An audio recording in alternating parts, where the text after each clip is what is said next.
Here to help us break down night one of the event and what we could see over the next 3 days is Liz Harrington, the national spokesperson for the Republican National Committee. So Liz, I was actually fully prepared to make fun of the event. I'm not going to lie. I saw what happened at the DNC last week. I understood it was remote. I understood there were going to be a lot of changes, but there weren't too many slip-ups. There weren't too many awkward moments. I was joking last night that I get secondhand embarrassment, and I didn't really get that last night. So overall, how would you say that day one of the RNC went? It was fantastic, and it really was just the display of what's best about America. And, you know, you take out all the noise about virtual and putting together a show and this and that and the other, but what's really important is the content and the message and the agenda, and that is what came across at the DNC.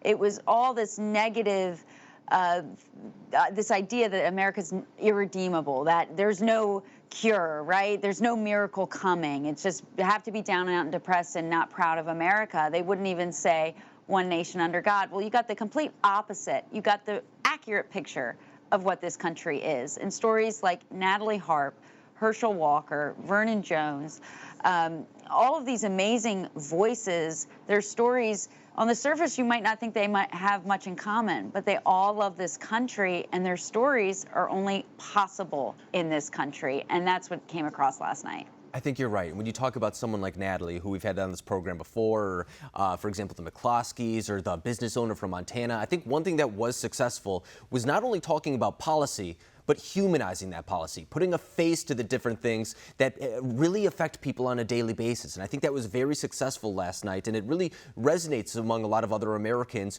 who may be feeling those same hardships or be in those same situations to some degree. So is that the tone, do you think, that night one was looking to set, or do you think that it'll be a continuous tone that we see over the next 3 nights as well? It will be a continuation of what's best about this country. If you think about the story that Maximo Alvarez, his family, they fled communism not once but twice. And he made it crystal clear what he's seeing in the Democrat Party, espousing this radical vision that is so antithetical to what this nation is about, so far to the left. He's heard the same empty promises before, free college and free health care and free education. No, it's all about power, and they will take freedom away here. And that's what's at stake in this election. So we're not just going to show what our agenda is, which is so important, and President Trump's been enacting that. We're setting the record straight when it comes to the coronavirus response. We're setting the record straight on this historic presidency, which we've seen time and time again. And last night, it's gotten hardly any coverage of the fact that he's brought 50 hostages home from 22 different countries around the world. Talk about land of promise. Those Americans are back in the land of promise. That's what this country is about. And tonight we're going to talk about land of opportunity.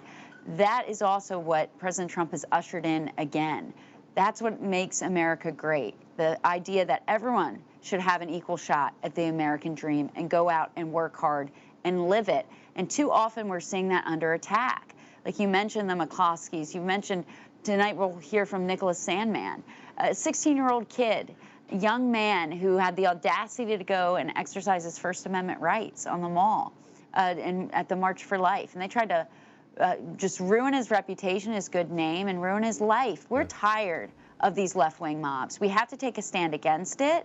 And more people, independents and disaffected Democrats, are coming to our side because, like Sean Parnell said last night, we have a tent here. It's for everyone who loves freedom. And no matter what, if we disagree on some issues, you will be free in our party. That's what we stand for.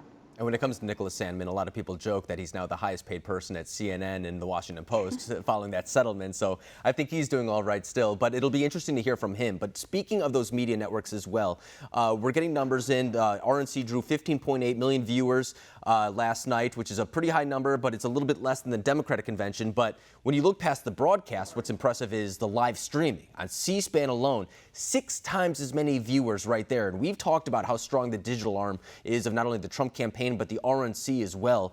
Is that really an advantage moving forward that you see? Because last night, for example, we saw CNN cut away to fact check, in quotes. MSNBC did the same thing. Fox News even did it to a large degree last night. Is that something that's really going to be important for this campaign, the digital arm?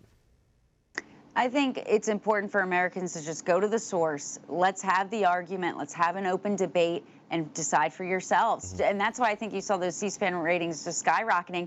Enough with these gatekeepers, enough with these so-called fact checks. I want to hear the argument. It's on display. We're hearing from just a variety of different voices. Let's have an open debate and decide for yourself. What Democrats and the media, they don't want to trust Americans to make these decisions. They think we're too stupid to think for ourselves. Well, let Americans decide. And that's why we're winning. When you look at that, the numbers game, I think those ratings, when we get it all together on all across our online platforms, it's going to just pale in comparison what the Democrats had compared to what we had, because people are they're hungry for the truth. And what you saw last night, when we take away all the pundits and the divisiveness of what the Democrats and media try to do, people want to hear the truth about what's going on in this country. That's what you get from President Trump. That's what you get from our party and all these amazing Americans that love the country and are here to defend it. And that's what this is all about.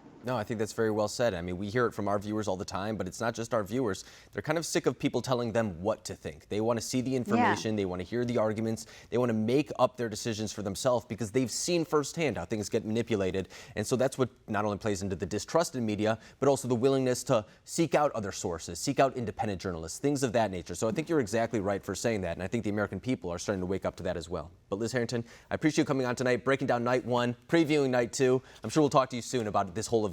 Thank you, Liz. Absolutely.